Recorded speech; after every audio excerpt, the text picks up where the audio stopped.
Hello बच्चों, let's understand question firstly. देखिए question क्या बोलना चाहता है। क्वेश्चन में आपको गिवन है the organic compound A having molecular formula C9H10O। अब देखिए कि मॉलिक्यूलर फार्मूला गिवन है। सबसे पहले दिया जाता है कि it shows positive iodoform test. That means कि आयोडोफॉर्म टेस्ट प्रोवाइड करेगा, येलो पीपीटी देगा। सेकेंड हिंट दिया जाता है कि oxidation of A with KMnO4 and KOH gives B. That means जब इस ए कंपाउंड में ऑक्सीडेशन हम कैरी करेंगे तो रिजल्ट बनेगा बी, और बी का भी एक मॉलिक्यूलर कंपोजिशन है C8H6O4। तो मॉलिक्यूलर फॉर्मूला मिलता है। अब आगे ये बोलता है कि इस बी में anhydride of B is used for preparation of phenolphthalein, the compound A is।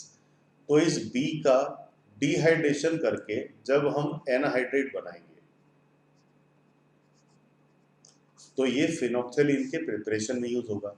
अब देखिए कि सारे हिंट्स को अगर हम मिला दें तो किस ऑप्शन को एक जस्टिफाइड या करेक्ट स्ट्रक्चर कहा जा सकता है। लाइक अगर मैं ऑप्शन नंबर 1 से बात स्टार्ट करूं तो option number 1 having benzene ring, presence of 1 methyl and also presence of CuCH3, तो इसको आप कह सकते हो 2 मिथाइल एसिटोफिनॉन। अब देखिए कि अगर ये कंपाउंड माना है तो इसको अगर हम मैं अज्यूम करूं कि ये ए है तो अल्फा हाइड्रोजन आपके पास 3 है। It can provide haloform reaction. Haloform reaction का मीनिंग I2 और बेस की प्रेजेंस में ये हेलोफॉर्म रिएक्शन परफॉर्म करेगा। मिथाइल तो इस रिएक्शन में इन्वॉल्व नहीं होगा बिकॉज ये CH और ये कन्वर्ट हो जाएगा एसिड में, और एक प्रोडक्ट और मिलेगा आपको ट्राई हेलाइड का येलो पीपीटी। तो ए ने पहला कंडीशन क्रॉस किया कि हेलोफॉर्म टेस्ट प्रोवाइड कर रहा है।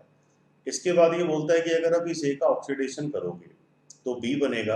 अब ऑक्सीडेशन करने के बाद यहाँ पे अगर मैं बात करूं तो साइड चेन ऑक्सीडेशन का जो रिजल्ट यहाँ पे नजर आता है, ये जो मिथाइल है ये भी कन्वर्ट हो जाएगा एसिड में, और ये जो बी कंपाउंड है ये थैलिक एसिड हो गया। थैलिक एसिड का अगर मैं डिहाइड्रेशन कर रहा हूँ तो after dehydration of phthalic acid it converts into phthalic anhydrate. तो ये एनाहाइड्रेट भी 1,2 डाई कार्बोक्सिलिक एसिड से पॉसिबल है। अब देखेंगे अगर इस थैलिक एनाहाइड्रेट का रिएक्शन हम फिनॉल से प्रोड्यूस करें in presence of concentrated H2SO4 तो एक कलरफुल कंपाउंड बनता है which can be used as a indicator, और उस कंपाउंड का नेम होता है फिनोप्थेलीन। तो अगर हम ऑप्शन नंबर 1 से ही देखें तो ये सारी की सारी टर्म्स कंडीशन फुलफिल करेगा, और इसी वजह से इस क्वेश्चन का करेक्ट जो ऑप्शन है that will be option number first one.